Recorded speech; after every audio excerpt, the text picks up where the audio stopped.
Kicking off the list at number 10, Fantastic Four. Written by Alan Davis, we pick up on this issue 20 years after the death of Franklin and Valeria Richards. So in this 6-issue epic, we see the return of Dr. Doom, and he's got a bit of an upgrade. He's rebuilt himself after the Mutant War, and now he's more machine than anything. The Fantastic Four, of course, reunites to take down the returned Doom.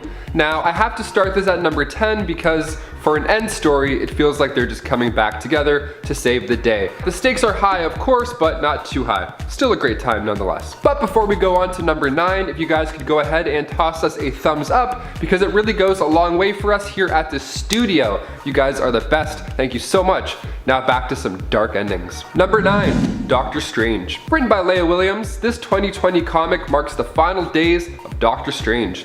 He's older and alone. That's right, we pick up in this cyberpunk future world that just forgot about magic. He is the last true magician. Not even David Blaine is left. That's how desperate we are. So he makes the ultimate power move to restore magic to the world, going toe-to-toe with the cosmic entity, Eternity. This one-shot is amazing, and fans loved it, noting that the tone of hopelessness is carried out well throughout these pages. Even casual readers will be pleased with the way things come to a close in this emotional closing chapter. Number 8, Miles Morales. Written by Saladin Ahmed, released earlier this year, The End, Miles Morales, older and wiser, struggles to defend a post-apocalyptic Brooklyn. With this new warlord who thinks he's just this new patriotic hero, basically just a crazy, mad version of Captain America, and he plans on taking out Miles, and then of course Brooklyn will no longer have a leader, making it for easy pickin', as he says, of course.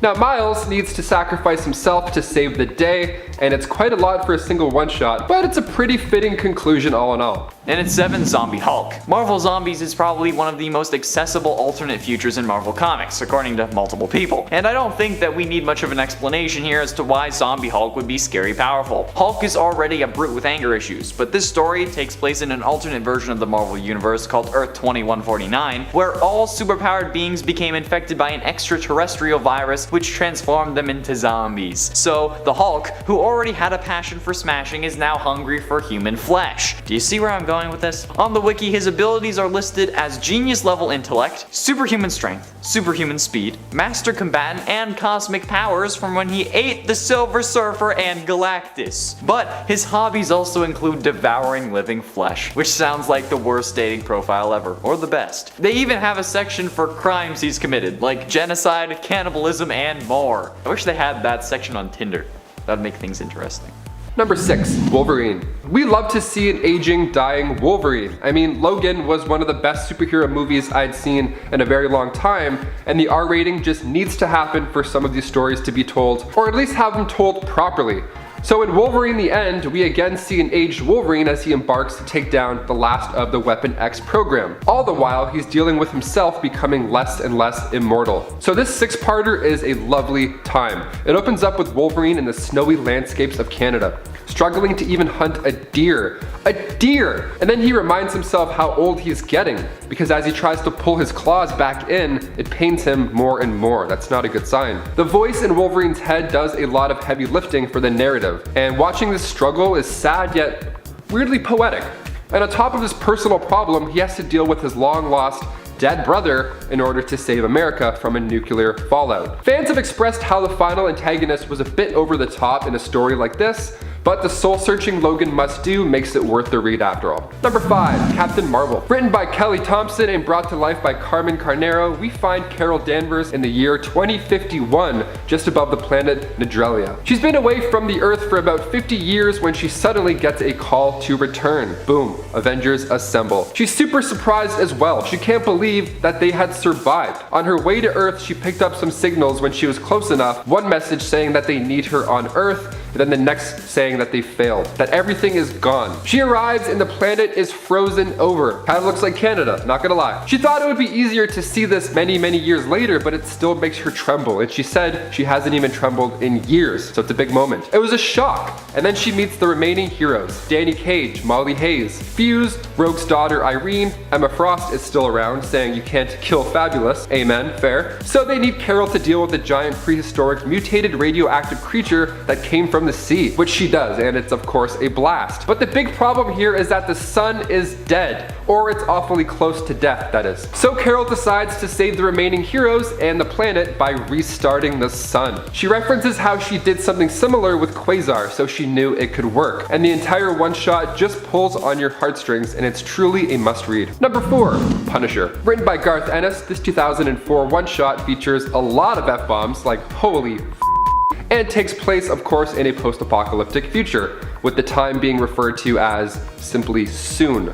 So this is soon. Awesome, lovely, thank you for the heads up. So we open up in Sing Sing prison. During a nuclear fallout, Frank Castle has been in the prison for years. He's laying low in the fallout shelter in the prison with some other prisoners until he decides he's had enough, breaks out, and then heads to New York City. He brings along with him Paris Peters. He's an arsonist, which is a perfect sidekick, and they head to New York just traveling through radiation and remains of buildings. It truly does look and feel like the end.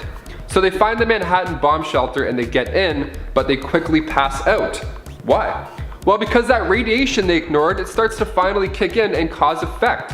They wake up in an infirmary with doctors explaining how they're gonna die within the coming hours, and then Frank of course kills them all brutally, and then goes on to discover a boardroom with the Coven, who he found out about during his time at Sing Sing. So the Coven is a group of generals, senators, billionaires, anyone important, basically the people in power responsible for escalating the war just for profit gains. So with twists and turns about who they really are, Frank will face the biggest challenge of his life, all while against the ticking fatal clock. And at 3, Maestro. Speaking of the Hulk, Maestro from the Future Imperfect storyline is actually the version of Hulk present in the Old Man Logan series. First appearing in the Incredible Hulk Future Imperfect #1 from 1992, Maestro possesses Bruce Banner's intelligence and the Hulk's more malevolent personality traits. After a devastating nuclear war destroyed most of the human race, the radiation from the war ended up basically supercharging the Hulk, turning him into an even more powerful version.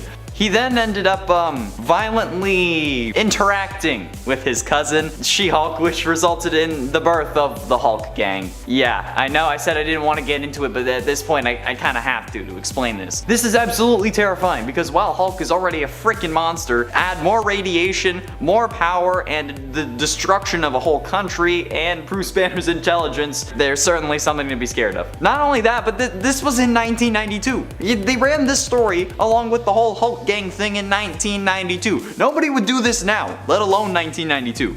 That just seems like that's insane to me. Number 2, Deadpool. Written of course by Joe Kelly, we have the final Deadpool story, which is shocking because Wade's known for cheating death more than a few times. See, this issue deals with a lot of Deadpool's past. It's quite enjoyable. They touch on his relationship with Death, touch on his daughter, his ex-wife Shikla, and then all the while there's some brutal killings just to make it fun, which looks better than ever with Mike Hawthorne bringing those pages to life. Part of this issue shows Deadpool squaring off against an Asgardian Gundam Deadpool, so we got some cosmic elements sprinkled in nicely. Now of course the issue has a lot of heart, because while being immortal, Deadpool has to watch his loved ones age off and die. And he wants to be with them again eventually. Now it's not just one ending in this issue either, there's multiple endings, which is just so fun, each totally different than the other. Some endings are like these Hollywood endings, some are happy, some are sad, some are scary, and on top of all that goodness, we see Blind Al dressed as the Black Widow. So if you're not sold by now, I don't know what else to tell you. And finally coming in at number 1, we have Hulk the End. Written by Peter David, released in 2002, Hulk the End is a one-shot that takes place in a world where nobody is left but Bruce Banner and the Hulk. So in a world probably resembling our near future, following a war that ended in, you guessed it, nuclear fallout, the issue starts with Banner vlogging. Yeah, he's accompanied by a vidbot, which is a floating camera that always hovers 10 feet away from him, keeping that social distance, I like it, and is basically assigned to confirm and record the fate of the final human on Earth. Banner doesn't mind it at all, but the Hulk, he hates it. God, that would be so annoying too. I feel like TMZ is gonna have these soon, just following you around like, Matthew Perry, what's going on? So Banner just absorbs all this nuclear energy, and now he walks about the wastelands that he once called home. Totally alone though. No, God no. I mean, he has these giant mutated cockroaches to keep him company, which is beautiful and also so disgusting. They look very moist the way they're drawn. And it's a really dark and cold ending for Bruce, literally. I mean, the Hulk just wants to be the biggest, baddest creature ever on the planet, and Banner, he wants to die. He's ready to die. The ending is wild here. I mean, Bruce suffers a heart attack, but the Hulk still remains. So if the Hulk were to transform back into Banner, he would also die, which is a no deal. So with the last words of the Hulk reading, Hulk, strongest one there is, Hulk, only one there is, Hulk feels cold. Wow, I guess we all feel kind of cold after that one. Thank you, Hulk, for making our heart go. Kicking off the list at number 10, Captain America, created by Eric Larson. The end of Captain America is pretty stressful. He's older and a little rough around the edges, and although the Red Skull is long gone, we now have to deal with a virus. Rings familiar bells. Yeah, this one hit a little close to home. So the worldwide virus is a Red Skull virus, and it spreads easily, like really easily. Like you can smell somebody or be close to them, and then bam, now you're a Red Skull looking maniac who wants to break shit and infect more people. Cap then finds a group of survivors in the basement of a broken down building, but of course the Red Skull gang comes in and there's only 3 safe people left. An old man and 2 children. One of them actually got shot and Cap had to save her life by giving her a blood transfusion. Good old Cap. Cap then travels with his new friends and finds the Avengers helicarrier, and inside we see the reason behind this crazy controlled Red Skull copies. And it's MODOK the whole time. So Cap puts a shield into his face and kills him. Bam bam. Now you would think that's the end of that, and that's the final act to save everybody. Nope, the world is still infected and they want to infect others if they can, and kill if they can't. So using just a piece of shrapnel stuck in his leg, he fights them all off long enough to realize the cure is him. The cure is his blood. That's why the little girl he saved is able to stay safe. So the pages end with Cap being the world's best blood donor, and slowly but surely things go back to normal. So maybe the best way to get through this current pandemic lies in Chris Evans' blood. Maybe, I don't know. Somebody shoot him a message on Twitter. What's his blood type? Let's figure this out. And before we go on to number 9, if you guys could go ahead and give us a thumbs up, because it helps us out a lot here at the studio. You guys are the best. Now back to some more dark ends. Number 9, Fantastic Four. While some ends are dark and lonesome, like the Hulk or others, there are a handful that end on a rather hopeful note, like that Captain America one we just read, and even Fantastic Four The End. So the 6-parter written by Alan Davis begins with the death of Franklin and Valeria. Dark start, okay, it's a pretty dark start. And then the team is left to deal with a returned Doctor Doom. So the story offers a lot of fan service, and some say it's actually a beautiful tribute to their comic book history. Many have said that this is a new beginning rather than the end story, which fits the tone of the Fantastic Four quite well. It draws attention to a future Fantastic Four coming back together from doing their own adventures to reunite as a team. Number 8,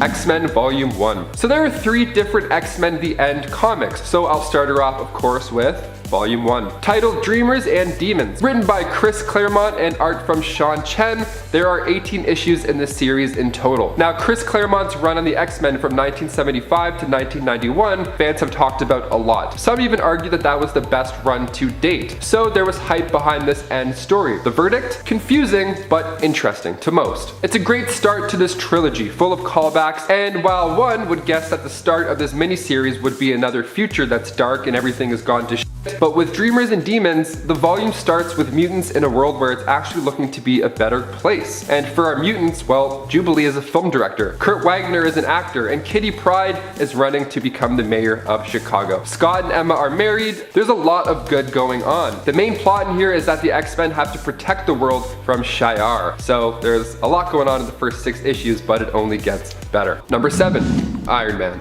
Written by Bob Layton and David McKelney, we see of course an older Tony Stark explaining that he spent 50 years building Stark Universal into the global juggernaut that it is today. That's 50 years of battling bombs, bullies, and buyouts, only to have a more subtle enemy slip through my defense when I wasn't looking. Time! Yeah, so Tony at this point is looking for a suitable replacement for his tech and eventually for Iron Man. And he finds this in a young scientist named Nick Travis. But an Iron Man story feels almost incomplete without another big bad metal suit going against Tony, and this time in the form of Ultra Dynamo. The comic touches on Tony's declining health, and for a one-shot it's actually a pretty decent send-off. A little bit different than how he went off in the MCU. A little less sad, I think. And number 6, X-Men Volume 3. And lastly, the 3rd X-Men The End book titled Men and X-Men, which is just a mouthful. Chris Claremont brings a close to this massive story. Men and X-Men was reviewed as mostly a mess. See, by this point, it's clear that Kitty Pryde is the center of attention in this whole ordeal. So she ends up being the narrator at the start of each issue all along. And yes, she even spoke about herself in third person. So the X-Men are going head to head with the Shi'ar, and Kitty is running for election in Chicago. And there's plenty of heroic deaths, with characters of course coming back to life. The Brood is going nuts, and the Phoenix has returned. There's a lot. All of this wrapped into 6 issues. And it's interesting to see how Claremont decides to end the mutants, with a pretty presidential cap to an otherwise mystical Marvel adventure, literally. Halfway through and in number 5, Captain America 3099. Being used as a skin in the game Marvel Future Fight, Captain America 3099 is in essence Captain America, but make it RoboCop. He has a holographic shield that still actually works like a shield,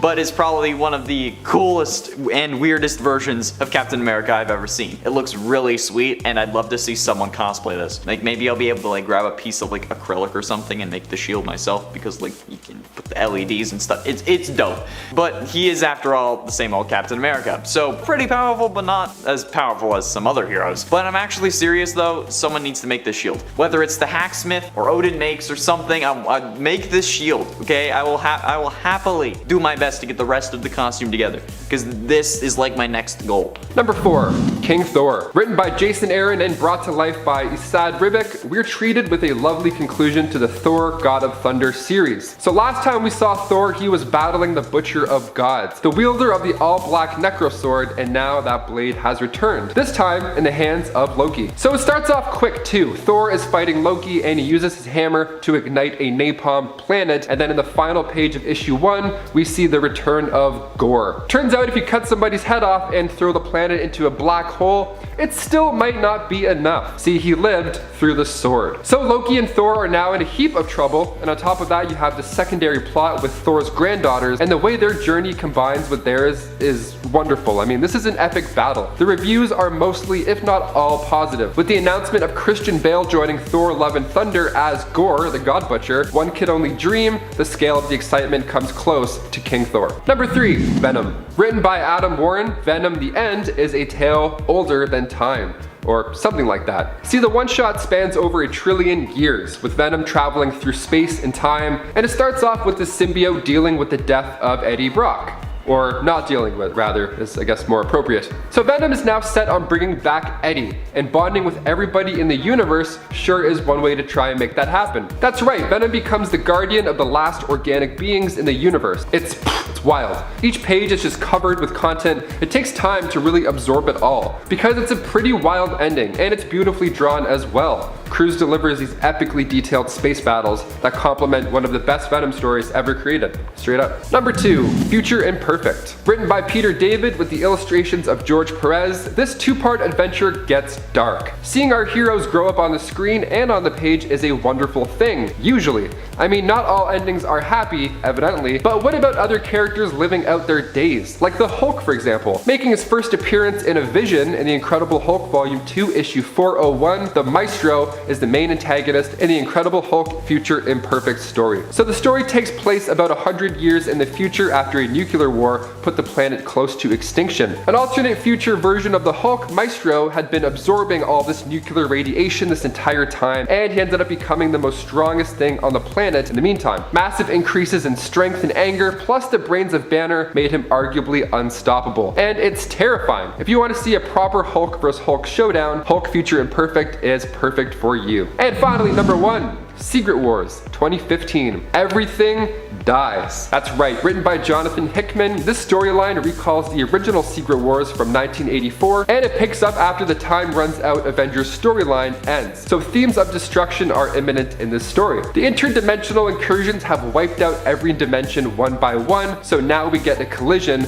with the Ultimate Universe and the Marvel Universe, leaving just this single patchwork planet made from the fragments of the broken dimensions called Battleworld. And we get to watch as all our heroes try and piece this thing together one page at a time, with returning characters possibly popping up. With 137 individual comics to read before this event, it's gonna take a while to piece everything together for this massive journey. Plus Doctor Doom salvaging the multiverse and calling himself a god while he pieces together this world, and the fact that the main heroes in this are usually supporting players like Reed Richards, Sue Storm, Doctor Strange, and Black Panther makes for an interesting time. Gives them the chance to shine here, and it's a fabulous read. You must pick it up. And a 10, Spider-Man Reign. I love talking about Spider-Man Reign because honestly, it's pretty damn ridiculous. Spider-Man Reign was Marvel's counter to the Dark Knight Returns storyline from DC. Set 30 years in the future, Peter has retired and Mary Jane is dead. The mayor of New York has taken control of the cities in more ways than just being the mayor, and when JJJ gets Spider-Man back, the mayor releases the Sinister Six from prison, including versions of Electro, Mysterio, Kraven, Sandman, Scorpion, and Hydro Man, as well as a dead Doc Ock tentacle who saves Peter's life after his mask was ripped off in front of a crowd. Doc Ock's final command to his tentacles was to show Peter 3 grave markers, those of Mary Jane, May Parker, and Ben Parker. After being buried in Mary Jane's coffin by Octopus's tentacle and coming face to face with and conquering his inner demons, Peter emerges in his famous red and blue suit,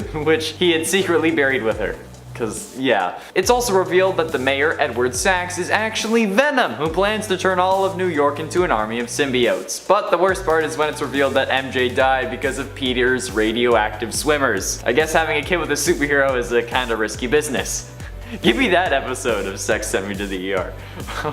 Oh man. And at 9, The Dark Knight Returns. As you can expect when Batman has to, return, Batman was retired and Gotham City had become a haven for all sorts of violent gangs. But before you can say why so serious, the man is back in action and gets yet another new Robin to help clean up the streets of his city. But I know what you're thinking. Batman cannot be street sweeper certified, and you're probably right, but what I mean is he's back to fighting crime. But of course, no alternate universe dystopian Batman story would be complete without a take on the Joker, who still represents the same anarchy threatening to destroy society. I think he's trying to fix it. On the other side though is Superman, a tool of the authoritarian government who wants Batman out of the picture. And as always, it's up to Bruce to find the perfect balance between law and order. Perfectly balanced as all things should be. I love when the superheroes are old though and still try to fight crime. Like I just picture my great grandfather like trying to kick like some thug who's like at his nursing home trying to take his shampoo. Just, yeah. That's what I imagine. And at 8, The Ray. Set on an Earth where Germany won World War II, it can make things pretty clear when you're talking about a dystopia. The Ray is a member of the resistance fighting against the German soldiers, and is the primary protagonist of Freedom Fighters The Ray, which is an animated series set in the Arrowverse. The Ray in the crossover at least is shown to be quite powerful, being able to take down Red Tornado from what I can remember. This dude also has like a really cool suit, and in the show is either married to or dating Captain Cold, which is sweet. He gained his powers after the original Ray died in front of him, and he was also included in the comic adaptation of the Crisis on Infinite Earths crossover, which was already adapted from the original comic event, but this one is based off the CW with Felicity and other people. However, the Ray was destroyed along with his Earth in the TV version of the crossover, but in the comics he was killed along with Felicity and Nyssa. This guy has some mad superpowers though, like super strength, flight, light energy blasts, light speed, invisibility, photokinesis allowing him to make solid light constructs, bioluminescence, and that's not even the whole list. Okay, it's freaking nuts, man. With number 7, X-Men Volume 2. As you could have guessed, the next 6 issues titled Heroes and Martyrs picks up after the attack on the mansion. So war had just been declared on the X-Men, and in usual Claremont fashion, we have twists and twists and twists. Heroes and Martyrs dives into the X-Men's past, it revisits their history, and really dives in the backstory of Gambit and Mr. Sinister. So fans have compared the hero's journey of Aaliyah in this to Luke Skywalker in a way. So the way she searches for adventure, and she has a pretty good crew to guide her as well. She has Jean Grey keeping her company, plus the consciousness of Carol Danvers driving the Starjammer. Not to mention we also have to deal with War Scrolls now, which are just amazing. Super fun. And at 6, Injustice Flash. But what about a world where Superman was tricked into killing Lois Lane and his unborn son by the Joker, who made him hallucinate fighting Doomsday, but then also nukes Metropolis? That's a thing that happened and it was absolutely brutal. So Superman ends up killing the Joker and then gets a taste for it, basically becoming a dictator of the world and then turning it into a dystopia where his word is law. Batman, among others, obviously fight it, but one of the superheroes who joins Superman is actually the Flash, who is still super fast, but now he works for a totalitarian regime. regime. He does end up defecting, but let's be honest, he's more powerful when he's working with Superman because everyone ends up fearing him. He could shove a vibrating hand through your chest faster than you could say your own name. Just the thought of Superman having a speedster in his corner is enough to make your spine shiver. Number 5. Marvel's The End. Of course, this 6-part series written by Jim Starlin is full of cosmic chaos. The heart of the universe, first discovered by the Celestial Order, brought peace, of course, to the universe. They picked the ancient Egyptian pharaoh Akhenaton as their agent on Earth. Now, this power eventually started to corrupt him, and then he travels to present-day Earth to kill most of Earth's mightiest heroes. So Dr. Doom's like, whoa, no thank you, and then goes back in time to try and kill him while he was still a human, before all that jazz. Which is a great idea. I mean, like Rhodes recommended in Endgame, the whole plan for Thanos. But it of course doesn't go as planned, they can't just do that. So Akhenaton doesn't let this happen. Thanos has now entered the chat. The Great Titan becomes aware of this power, he gets together with the remaining heroes like Captain Marvel and the Defenders, and then Thanos destroys the machine that allows the Order to use the Heart's power. So where does this power now go to? That's right, you guessed it, right into Thanos. So Thanos uses his newfound power to go back in time to take down the Order before they found the heart of the universe. And on top of that, also prevent Dr. Doom from killing his past self.